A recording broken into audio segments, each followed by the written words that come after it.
მუსიკის თეორია პრაქტიკაში 1, ლექცია 5, ნაწილი 3. ამჟამად მელოდიურ მინორზე ვისაუბრებთ. მელოდიური მინორის აღმავალი და დაღმავალი ფორმები ინტერვალური შემადგენლობით ერთმანეთისგან მკვეთრად განსხვავდებიან. მელოდიური მინორის აღმავალ ფორმაში მაღლდება მე-6 და მე-7 საფეხურები. მაგალითად, ლა მინორში ეს იქნება ფა დიეზ და სოლ დიეზ. მისი დაღმავალი ფორმა კი ბუნებრივი მინორისგანაა შემორჩენილი. ანუ, გამის დაღმავალი სვლისას ჩვენ გვექნება სოლ ბეკარი და ფა ბეკარი. ამ ილუსტრაციაში მოყვანილია აღმავალი და დაღმავალი მელოდიური ლა მინორი.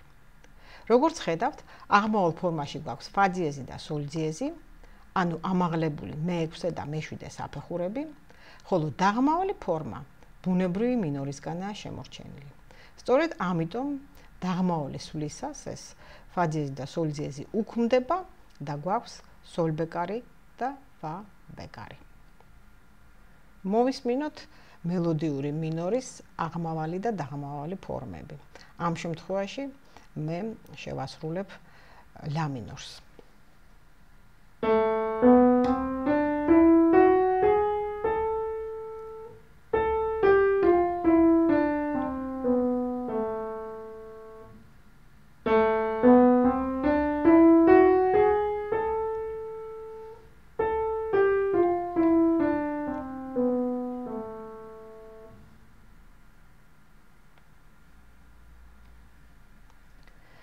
მელოდიური მინორის წარმოშობის მიზეზები დაკავშირებულია კომპოზიტორების სურვილთან გვერდი აევლოთ ჰარმონიულ მინორში მე-6 და მე-7 საფეხურებს შორის გაჩენილი ტონნახევრის მათი ყურისთვის უხეში ჟღერადობისთვის.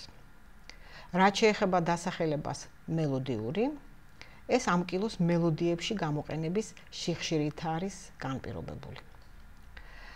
ამ სლაიდში მოყვანილია შუა საუკუნეების ინგლისური სიმღერა Green Sleeves, რომელშიც გვხვდება როგორც ბუნებრივი, ისე მელოდიური მინორი. ამ მაგალითში ეს სიმღერა ჩაწერილია ლა მინორში. ეხლა კი მოусმინოთ ამ სიმღერას, ინგლისურ Green Sleeves, რომელშიც მუდმივი მონაცვლეობა მელოდიური მინორის აღმავალ და დაღმავალ, ანუ ბუნებრივ ფორმებს შორის, კილოებრივი მერყეობის მეტად საინტერესო მუსიკალურ ეფექტს ქმნის. სხვათა შორის სიმღერის ავტორად ინგლისის მეფე ჰენრი მერვეს ასახელებენ. ეხლა რაღაცა დროით შევწყვიტოთ ვიდეო ლექციის ყურება და მოусმინოთ ამ ნაწყვეტს YouTube-ზე ან არკუშში.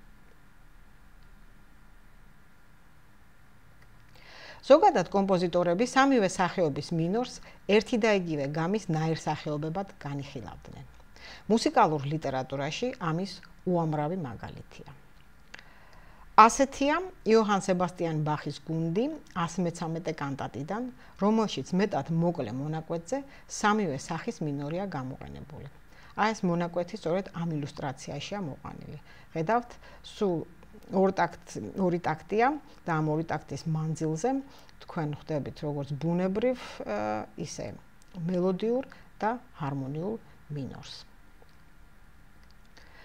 აქ კი ჩვენ შეგვიძლია მოვისმინოთ ეს გუნდი, რომელშიც ადგილი აქვს სამივე სახის მინორის ურთიერთქმედებას. თქვენ შეგიძლიათ აქ დროებით შეწყვიტოთ ვიდეო ლექცია და მოვისმინოთ ეს ნაწყვეტი YouTube-ზე ან არგუშში მოყვანილ ჩანაწერში. მინორული გამების აგება ასევე ნებისმიერი საფეხურიდან შეიძლება. აქაც ყოველი მომდევნო დიეზიანი მინორი წინასგან 5 საფეხურიანი ინტერვალით, ანუ კვინტით ზემოთ აიგება. ხოლო ყოველი ახალი დიეზი გამის მეორე საფეხურის ამაღლებით მიიღება. გავიმეორებ, რომ მინორული გამების აგება ნებისმიერი საფეხურიდან შეგვიძლია და აქაც ყოველი მომდევნო უკვე ბემოლიანი მინორი წინასგან 5 საფეხურიან ინტერვალით, ანუ კვინტით ქვემოთ აიგება.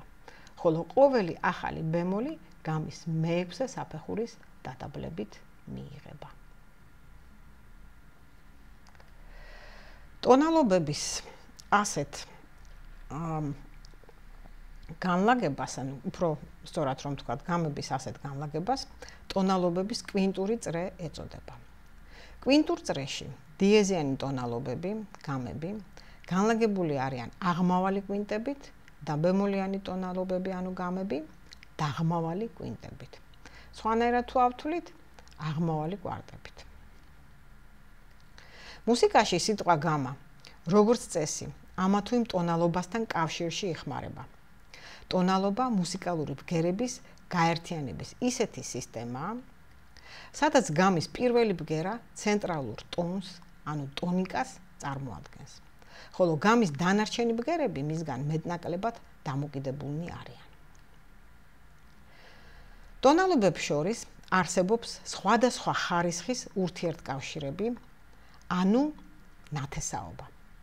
ტონალობათა ნათესაობის ხარისხი განისაზღვრება საერთო საგასაღებო ნიშნებით. რაც უფრო მეტია ეს ნიშანი, მით უფრო ახლო ნათესაობაში არიან ტონალობები. მაგალითად, სოლ მაჟორს და მი მინორს ორივეს ერთი ძიეზი, ფა ძიეზი აქვთ გასაღებში. ანუ ესენი ძალიან ახლო მონათესავე ტონალობები არიან. ამ ლოგიკით, რაც ნაკლები საერთო საგასაღებო ნიშანი აქვთ ტონალობებს, მით უფრო შორია მათ შორის ნათესაური კავშირი. ამ მოვლენას განსაკუთრებული მნიშვნელობა აქვს ტონალურ ჰარმონიაში. ტონალობათა ნათესაური კავშირებიდან ჩვენთვის ამ ეტაპზე მნიშვნელოვანია პარალელური ტონალობები, რომელთაც ერთი და იგივე საგასაღებო ნიშნები აქვთ.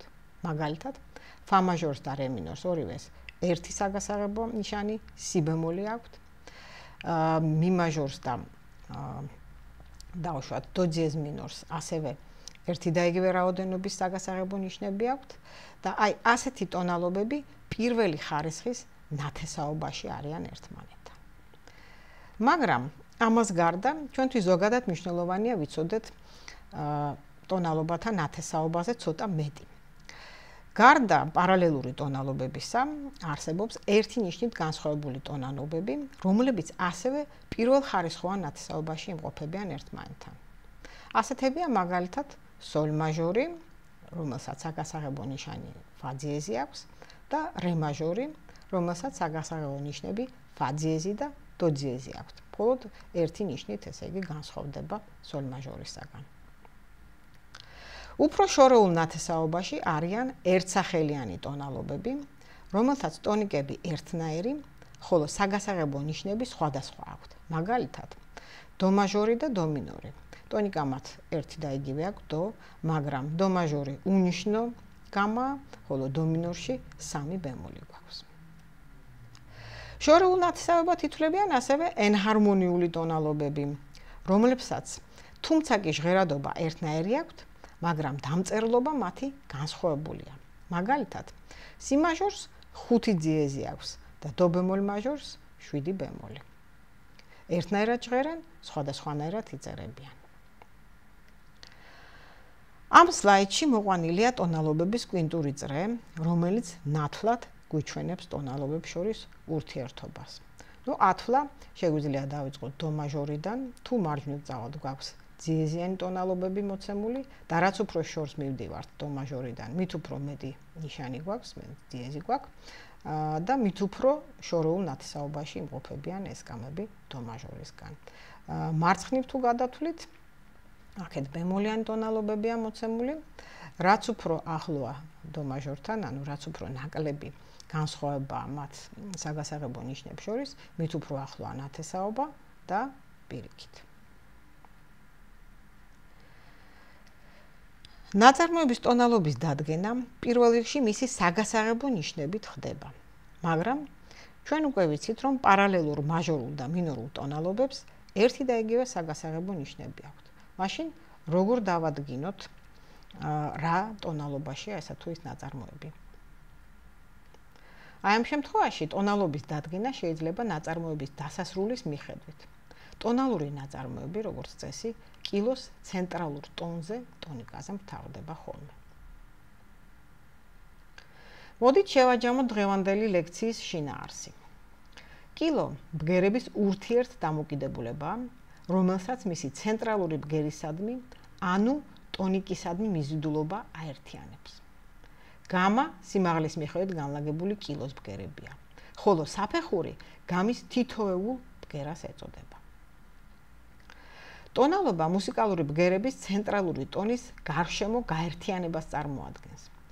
ტონალებებს შორის არსებობს ურთიერთკავშირები, ანუ ნათესაობა, რომლის ხარისხიც განისაზღვრება საერთო საგასაღებო ნიშნებით. აქ კი რამოდენიმე სანოტო მართლწერის წესია მოცემული. აქ მნიშვნელოვანია ვიცოდეთ, რომ საგასაღებო ნიშნები იწერება გასაღების შემდეგ, ყოველი სანოტო დგამის დასაწყისში და მოქმედებს მთელი ნაწარმოების მანძილზე.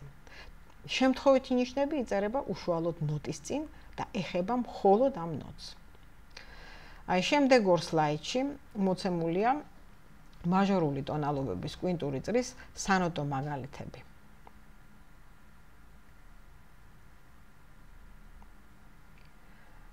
აქ კი მოცემულია რამდენიმე მისამართი, ინტერნეტ მისამართი, რომელზედაც შეგიძლიათ მაჟორული და მინორული გამების მოსმენა.